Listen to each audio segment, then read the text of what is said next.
I am going to discuss about liabilities and its classification. Liabilities का मतलब क्या होता है? एक बिजनेस फर्म ने कोई अमाउंट जो आउटसाइडर्स को देनी है या प्रोप्राइटर को देनी है, वो लाइबिलिटीज हैं। लाइबिलिटी दो तरह की होती हैं, इंटरनल और एक्सटर्नल। इंटरनल का मतलब होता है जब आपने प्रोप्राइटर को कोई अमाउंट देनी है, वो इंटरनल लाइबिलिटी है। अगर आपने प्रोप्राइटर के अलावा किसी और को पेमेंट करनी है, वो आपकी एक्सटर्नल लाइबिलिटी है। बेसिकली हमारी मेन क्लासिफिकेशन जो लाइबिलिटीज़ की है वो है non current liabilities and current liabilities. Non current liabilities वो लाइबिलिटीज़ होती हैं जो पेबल होती हैं after a period of 12 month, 12 महीने के बाद जाके हम उनकी पेमेंट करते हैं, वो नॉन करंट लाइबिलिटीज़ है। और करंट लाइबिलिटीज़ होती हैं जिनकी पेमेंट जो है with in a period of 12 months करते हैं, जो पेबल होती हैं वो आपकी करंट लाइबिलिटीज़ हैं। नॉन करंट लाइबिलिटीज़ की 4 सब क्लासिफिकेशन है। इनको याद रखने का तरीका है doll. D stand for deferred tax liability, की आपके सिलेबस में नहीं है, +2 में भी नहीं होती।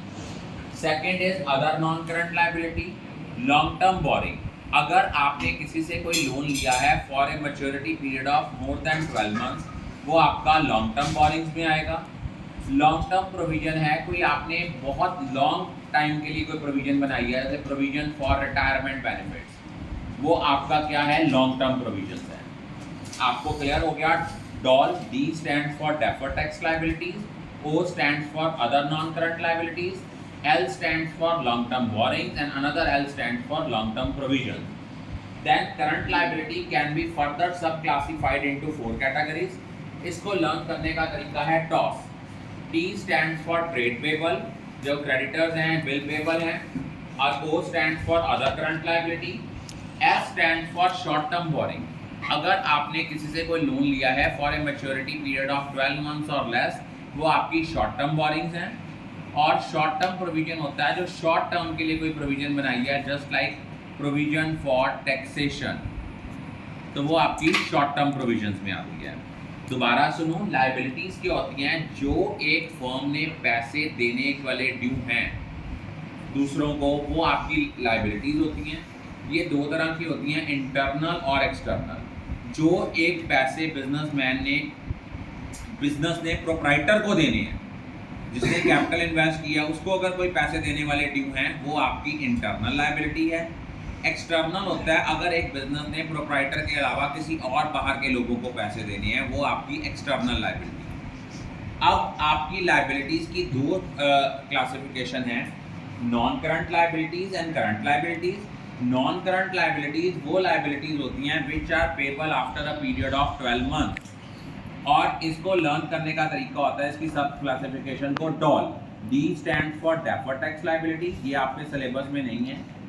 ओ stand for other current liabilities, L stand for long term borrowing. अगर आपने कोई लोन लिया है किसी से जिसका मैच्योरिटी पीरियड 12 महीने से ज़्यादा है, वो आपकी लॉन्ग टर्म बोरिंग है। Another L stand for long term provisions, कि आपने कोई फॉर लॉन्ग टर्म के लिए कोई प्रोविजन बनाई है, जैसे प्रोविजन फॉर रिटायरमेंट बेनिफिट, जो आप जिसके अगेंस्ट लाइबिलिटी बहुत बाद में अराइज होती है जाके, वो लॉन्ग टर्म प्रोविजन हैं। और करंट लाइबिलिटीज़ वो लाइबिलिटीज़ होती हैं which are payable within a period of 12 month. इसकी सब क्लासिफिकेशन को लर्न करने का तरीका है TOS. T stand for trade payable, as I have already discuss कि ट्रेड पेबल्स क्या होते हैं, कि जिनसे आपने चीज़ें क्रेडिट पे खरीदी हैं, उनको पैसे देने वाले ड्यू हैं, वो ट्रेड पेबल्स हैं।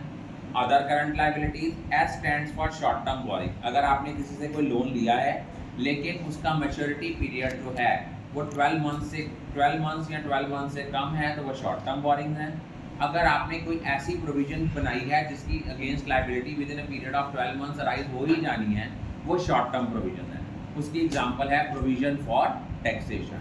आई think all of you are clear about it.